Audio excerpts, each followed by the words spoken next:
Alright guys, quick 5-minute video. I've just done one about, what have I just done one about? I just done one about Itoma versus Bacoli. Potentially, people are just talking about it, so that doesn't mean it's going to happen. It just means that Frank Warren's talking about it, sort of surprisingly. But he is, so that's another video I'm going to upload today. This one's about, this is a fun one. So now I'm going to do fun ones that are connected somehow to the combat sports world. Dwarf fighting, pillow fighting. Do you know pillow fighting is actually a thing? I should do a video on that. Someone said Google it, I did. There's actually like professional pillow fighting. I couldn't believe it.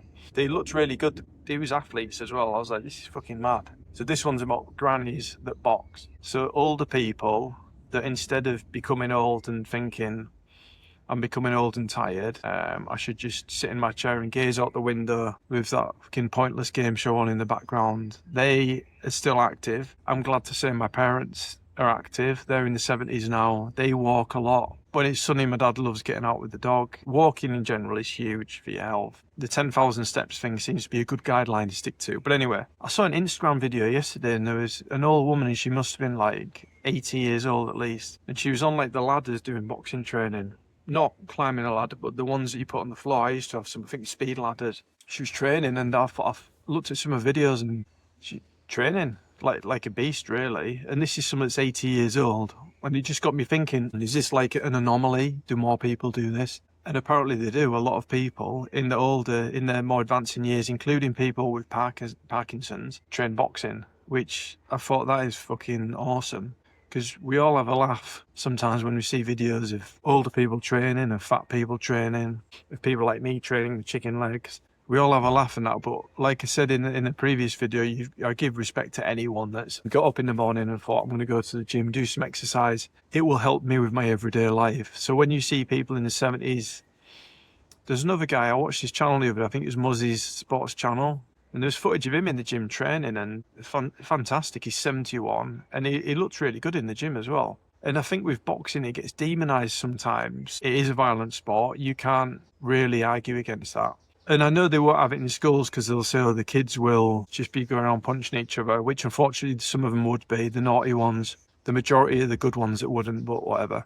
But I think boxing in your life could be a really positive element to have. For me, you can see the punch bag just over my shoulder. I've been training on and off for years. I did a bit of MMA as well. I liked that.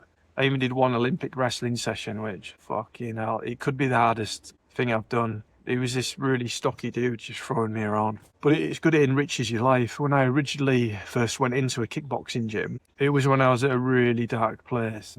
I tried running. I felt like I was just trying to run away from my problems. But I noticed that when I exerted myself and did physical exercise, the anxiety and the stress and the anger would just roll off me a bit. And that's why I get on that sometimes, because if you're feeling stressed out or pissed off or a bit anxious, doing something like that, like boxing, can really help. So these older people that are doing that and they've realised it's going to enrich their life in a positive way, it's just a quick video to shout out and say, that's amazing.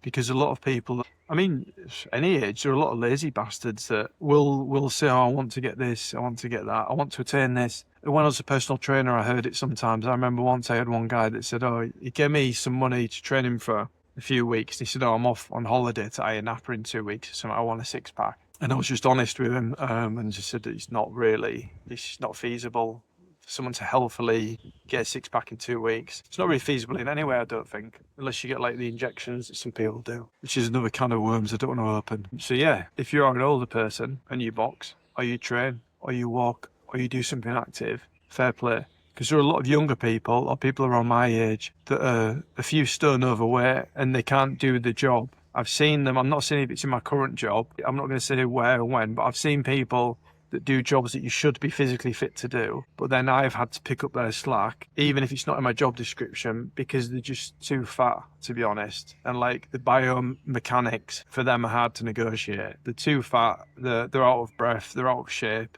And some of them have let themselves most people do let themselves get to that, let's be honest. I can try and sugarcoat it, but I'm not going to. Even if there's repercussions, I'm not going to. A lot of people do let themselves get into that shape. I'm including myself in that. When I've been in bad shape before, it's when I basically stopped training, going to the gym and that, and I've just let myself feel sorry for myself and become in shit shape. Look at Tyson Fury. He openly admits that he did it, and he came back and he triumphed, and that's a fantastic story. You could make a film out of that, really, when you think about it. It's a very Rocky-esque sort of story. But a lot of people will just watch other people do stuff these days, I've noticed. You train, you're physically fit. Can you do that, please? Because I either can't be fucked, or I just physically can't do it. Because despite the fact I've applied and I do a job where you need to have some kind of strength, really basic stuff, moving stuff about, I can't do it. So will you pick up my slack, please? Because I can't be bothered. I've let myself become overweight, so can you do it? Because you reasonably active. Anyway, you see the point I'm making. Yeah, if you're someone that's getting older, you don't have to just sit in the chair and do fuck all. Many people aren't. It looks like the culture's changing, which is great. But if you're one of these people that I've been seeing on Instagram, they're 70, 80. I saw one of them that's 91 years old. I think she was in Turkey. And you're boxing and you're fighting and you're getting a sweat on.